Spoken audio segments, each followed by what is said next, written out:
Hey, good evening, everyone. Welcome to our special presentation here as we talk about the new Disney Plus show Ahsoka, which had its fan premiere at 5 locations across the country, and Laughing Place was at 4 of them. So we're doing pretty good. And So it's better to have three than four, because like now you're just like, oh, we should. We were that close. We did not make it to New York, but we had someone at 4 other locations: San Francisco, Hollywood, Disneyland, and Walt Disney World. We did not make it to New York. And so we had 4 people see Ahsoka, and we have 2 of them here with us right now. And so we're going to talk. This is the lifting of the social embargo. So there's a lot of tweets now on the internet that we're going to get to later. But first, we're going to talk to Benji and Mike C here. Obviously, 100% spoiler free, nothing too in depth, but definitely have a chance to just give some general impressions. Mike C saw it in Hollywood at the fantastic El Capitan Theater. And let's start with Mike C as our Star Wars guy. What did you think of Ahsoka? Yeah, I thought it was great. It was right up my alley as somebody who consumes any and all Star Wars content. It really is. It feels rewarding, like it's paying off things that have been set up many years in advance. But like I said on Twitter, I think the thing that I like the most about it is its pacing. Basically every movie and TV show I watch recently, in like the last 5 years or so, I feel like they need to pump the brakes on the editing. Everything's edited too fast. I feel like an old man every time I watch anything, and this does not have that problem. I want to shake Dave Filoni's hand for allowing that to happen. I think some people are not going to like it. Some people are going to think it's too slow because there's dialogue scenes that just go on and on. And it's just two people talking in a room, kind of like Andor, actually a little bit. It has the same pacing as Andor, but unlike Andor, it has lightsabers and the Force and the other elements that people, aliens and stuff that people didn't like were missing from Andor. So I would say it kind of fixes that problem if you didn't like Andor for those reasons. But yeah, I'm all aboard this show. I didn't watch Clone Wars when it first started. I had kind of distanced myself from Star Wars when that show came on the air 15 years ago. So Ahsoka, I've never felt super close to that character, but since I've gotten back into Star Wars, I have come to embrace Ahsoka and what she means to the fan community, and I feel like this is just a big payoff. Really, is how I would describe it. Very cinematic. It looks and feels like a movie, and that's made it great. Made it wonderful to watch in a big, movie house here in Hollywood. Um, Looks amazing. The effects are great. The cast is great. Really well written and directed. It really, I think, when we get through all 8 episodes, it's going to feel like a big long movie. Those are my initial thoughts. Cool. Thanks. If you're joining us a little bit late, we are doing critics having coffee in cars right now. We're talking about Ahsoka, which some of our team just got to view the first 2 episodes. Mike C gave his opinion. We'll get back to Mike C in a second. But Benji in the upper right, the big cheese here at Laughing Place. What were your thoughts on Ahsoka? So, I mean, I'm not Mike C. I'm not the. I like Star Wars. I like Rebels. So I'm not a Star Wars expert by any stretch. So there's things, things paying off is probably not as important to me because even though I may have saw it, it probably didn't. Not every character, race, or planet resonates to me. But um, I thought it was very slow. And I mean, I actually like the dialogue scenes, but there was a lot of slowness beyond the dialogue scenes, like just Ahsoka just feeling the force. Like it just was like everything was like 10 seconds too long. In fact, it was weird because the screening was supposed to start at 7 with 2 hour, with 2 episodes, and midway through the first like when the first episode aired, I said the social embargo's at 9. We only have 2 hours. Like the social embargo is going to be like long gone because it felt like I had already spent an hour and a half in the theater. And then I get out and I'm like, oh, it's only been an hour and 30 minutes. Yes, we are the shills here at Laughing Place, clearly. So there was parts that I really did like. I definitely liked seeing the characters again. I like seeing, the Thal again. I like the score. But I just felt, especially in the moments where it's supposed to grab, like the initial moments or, the beginning of it, like the middle, I can be, have those tense scenes, but it just took forever to figure out where the heck we were going. Like there's a scene at the beginning where Ahsoka is trying to like solve a puzzle, and it just was like I solved it in my head like so much faster than it took her to do it, and I'm just like, oh my gosh, just do it, just like flip. It'd be like if you watched Raiders of the Lost Ark, and he spent like 10 minutes like putting the sand out to get it like the right weight, and then you're just like, oh my gosh, just put the thing on the thing. Like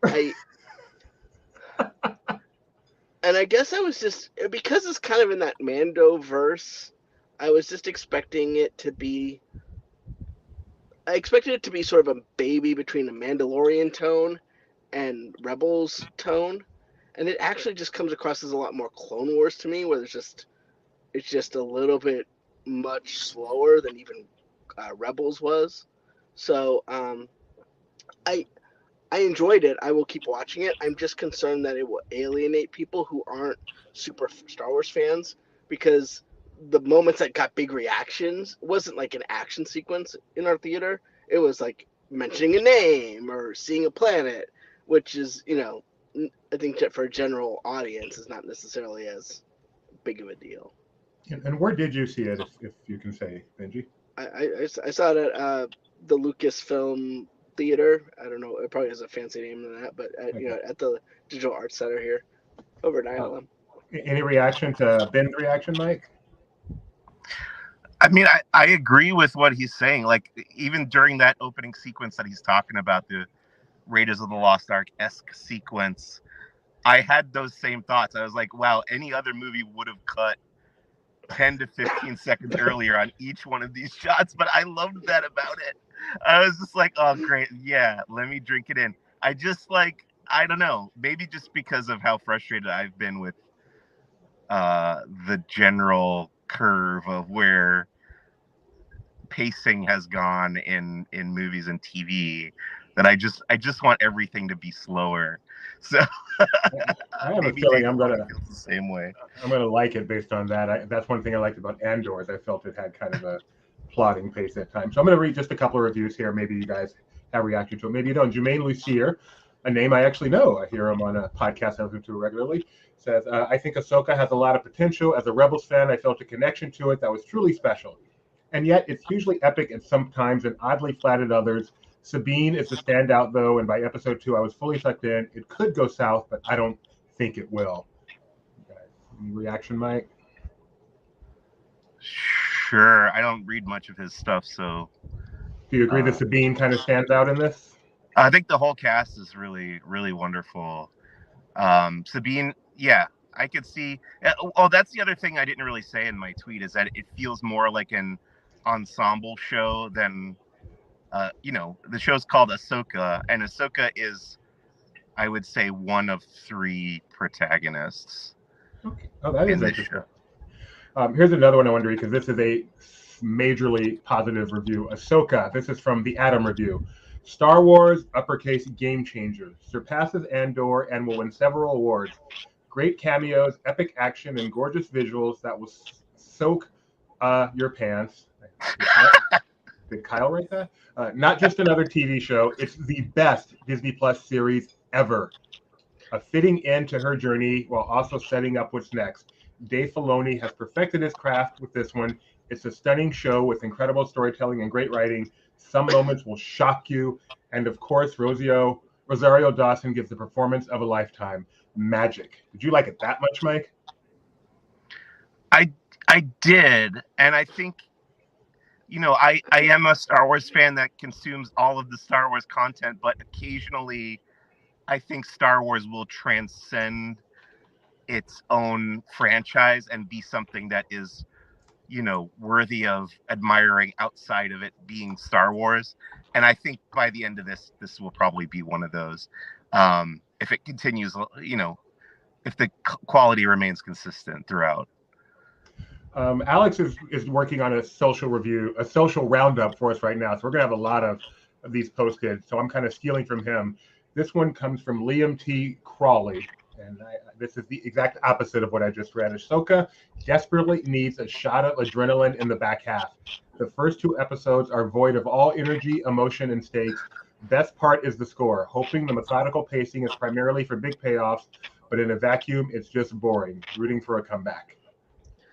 Can I just say, I just felt like, having seen the character of Ahsoka, she had emotion in the previous content.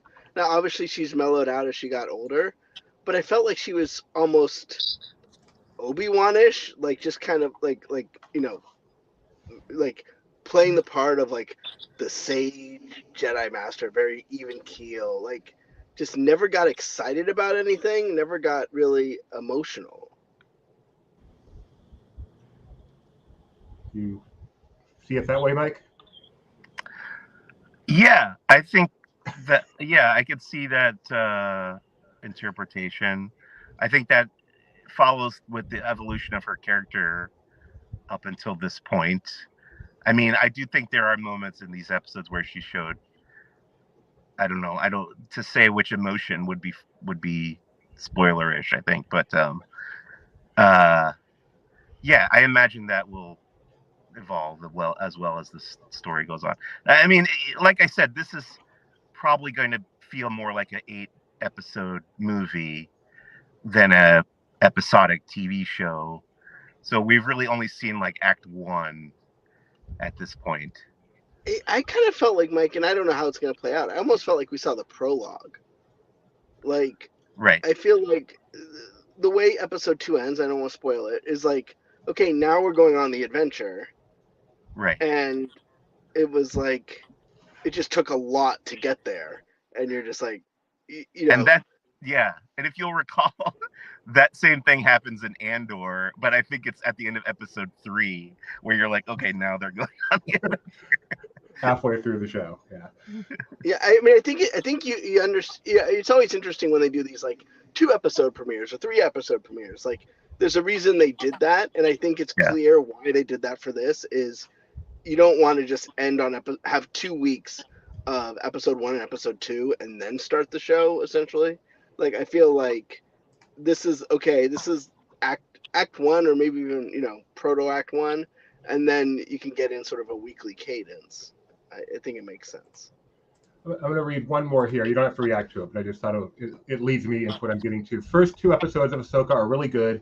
Even if you've never seen Rebels or Clone Wars, it's super easy to follow. Impressed with the action and how it's all story. No side missions or filler. Can't wait to see episode 3. Wish I could watch future episodes on a movie screen. How cool was it to see a Disney Plus Star Wars show on a big screen, Mike?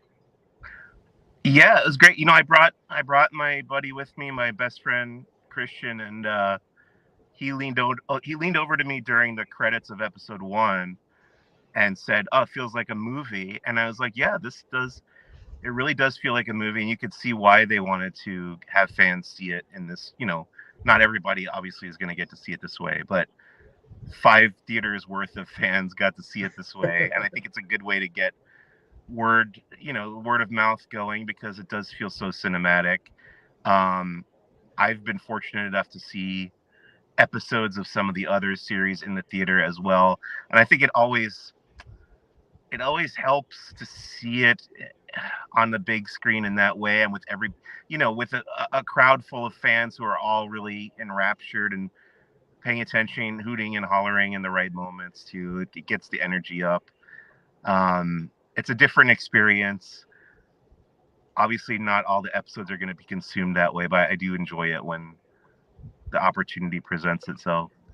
I do wish that every Tuesday night or something you could go to your local theater and just watch Yeah. a little bit before it drops on Disney Plus. Watch it with a group of people. Like, Why not? it's almost. They should take all the movies that are ready to come out now, push them back in anticipation of this strike going on endlessly, and start dropping Disney Plus stuff and whatever other stuff they have on the other streaming networks in the theaters, and everyone wins except for the people on strike. Mike C., you were there for more than just a screening. Can you tell us a little bit about the event itself? Yeah, a lot of cosplayers, a lot of big Star Wars fans, obviously. A few different photo ops, and then they had down in the lower level, if you know the El Capitan Theater, they have a display room down there, and they had a costume display with.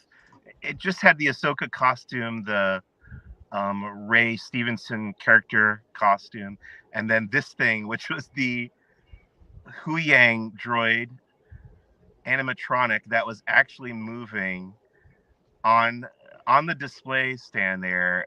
Really caught my eye when I went in there. I know a lot of people were super excited to see that. But then, the usual stuff that you get at El Capitan. There was also, they had the speeder bike. Sabine's speeder bike was in the lobby for photo ops. And they had a DJ instead of the organist playing music and kind of getting everybody hyped up. They did a big costume photo op on the stage. They brought everybody who was wearing a costume on the stage and took their picture both with the audience and then turned around against the screen. I always love going to the El Capitan because the presentation, the projection itself, and the sound is going to be good. But it's also just a great place for fans to get together and know that everybody there is going to be on the same page and the same level of enthusiasm as you are. Where Rebecca was at Disneyland, among other things, they gave lightsabers out. I know they did that in Florida as well. How about at ILM? Benji, what'd you get? So they gave us raffle tickets, right? And we didn't know what it was for. And then we show up, in the thing, and he's like, "Okay, we're gonna be giving out 80 lightsabers." So it was the world's longest raffle. But they read off 80 raffle numbers? It was more like 100 because some they didn't pick it up, so it was just like go, and the DJ tried to do shtick, and then at some point they're like, "No, we got to just keep going." Oh my goodness, that's hilarious. Here's another picture. This is from your event, right, Mike? Yeah, that's the El Cap stage. Including what? How did you call him? The adult Baby Yoda? Adult Baby Yoda was probably my favorite costume. Oh man! So I just put a link in the chat to our coverage from all 4 of the locations we were at. Some obviously more expensive than other. Lots of fun to be had. Go check that out. And Mike C., of course, you host Who's the Boss Pod. When are you going to start recapping these for us mere mortals to go in depth and understand all the stuff that I don't otherwise understand? Yeah, usually we do it the day after. So probably, definitely, actually, because I already asked her. Your wife, Rebecca, will be my guest to talk about these first 2 episodes Thursday next week, 1:00 p.m. Pacific time.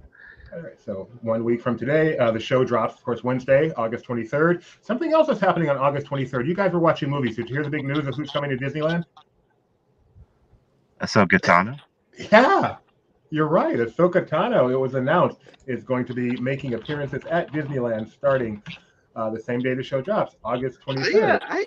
I almost could have predicted that was going to happen. No, I know. It's really fortunate that I have a reservation for that day to go to Disneyland. This is completely new news. I don't know what you're talking about. There she is, the image that Disney put out. And yeah, hopefully we'll get some more. There's been a lot of Rosario Dawson in my life lately, so. Anything else you guys want to say about Ahsoka, about your events, about what's going on in the world before we say goodbye today? I just want to say there's a character whose fate is not addressed at the end of episode 2 that I'm really concerned about. Is it a dog? No. Okay. That's usually all you're concerned about. I'm trying to think of who Benji's talking about. Well, we will all find out. They are releasing 2 episodes on the 23rd, correct? Yes. So in 6 days, we can all get to where you guys are. and I can't wait to form my own opinion on this. I see if I'm Team Mike or Team Benji. Well, thank you guys for. Just as a final thought, if I Yeah. ever get to make a narrative film, every shot is going to be like 10 minutes long. This is my dream. I'm just always like, I just want to see somebody walk. You ever see that movie? I think it's called Gerald with Matt Damon and Casey Affleck, and they're just walking through the desert the whole movie. I want to make a movie like that. And this is one step closer to that, I feel. It was funny. I was watching 2001 last night. Yeah. Like a minute, and I'm like, wow, this is beautiful, but it's very slow paced. And yet it was somehow faster paced than Ahsoka. Wow. Hold on. Any sentence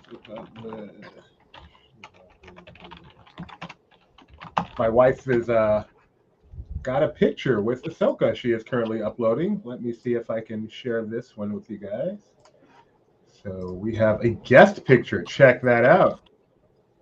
Oh, she's where Chewbacca used to be in the Star Wars launch bay. Yeah, so this is so, just... I just want to say it's not where she's going to meet guests. This is just what she... Right.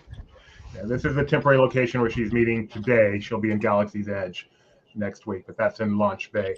I wanted to get an opinion from her, but I don't think I'm going to get one. So, all right. Well, thank you guys. Thank you. It's like I need the tiebreaker, dude. It's like I know I really want it, so I may stay on a couple more minutes without you guys just to see. Where are you?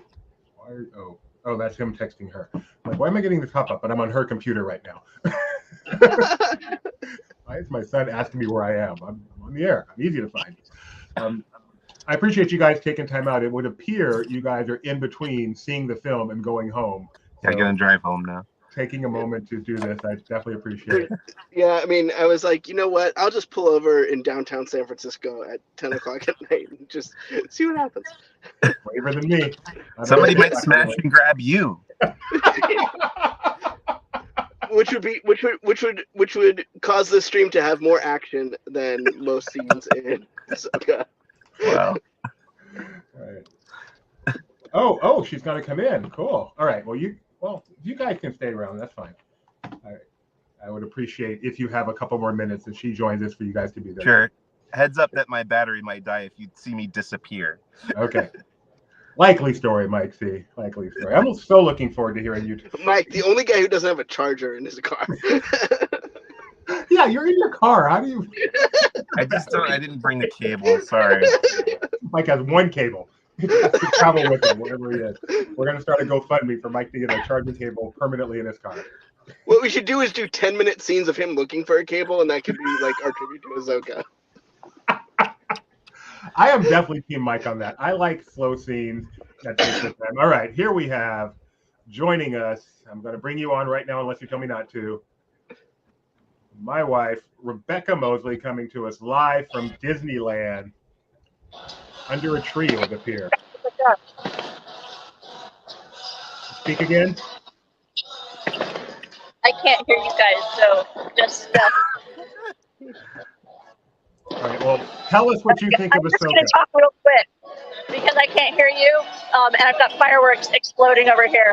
So, as far as Ahsoka goes, I would highly recommend on Disney Plus. They have this whole collection of previous Ahsoka content that they say, hey, here's some great Ahsoka content to check out.